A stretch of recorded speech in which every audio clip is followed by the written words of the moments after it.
you not a number. It says that God knows your name. But then it says simply like this.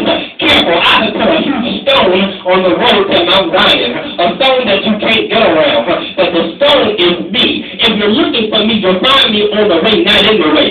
Sometimes we think that because things are not going the way we want them to go, that God's stepping in and getting in our way. But the simple fact is that God ain't getting in your way, but sometimes you got to be a roadblock to stop you from going to unknown territory. Sometimes we go so far, we want to do what we want to do. We want to go where we want to go, but yet God says, I got to put a stone in your way.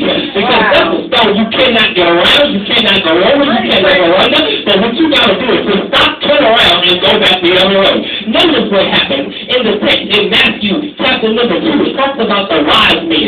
It talks in chapter 1 and 2 talks about the birth of Christ. It talks about the wise men going to find Jesus for King Herod. But notice what happened. After they found him, the angel came and told them go back a different way. Because when we come to realize that sometimes when we go through something over and over again, we tend to do the same thing over and over again. If it worked for you the first time, why in the world would you do it a second time? Why in the world do we try the same things over and over, but expect different results? Amen. Understand that if it didn't work on the first try, it didn't work on the second try, maybe you ought to try something different on the third try.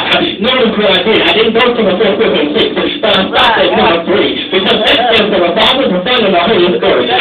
Let's get the Father, then you got to go through it again and get the Son. Then once you go through and get the Son, then you got to turn around and get the Spirit, because you got to understand that notice the Father was already here.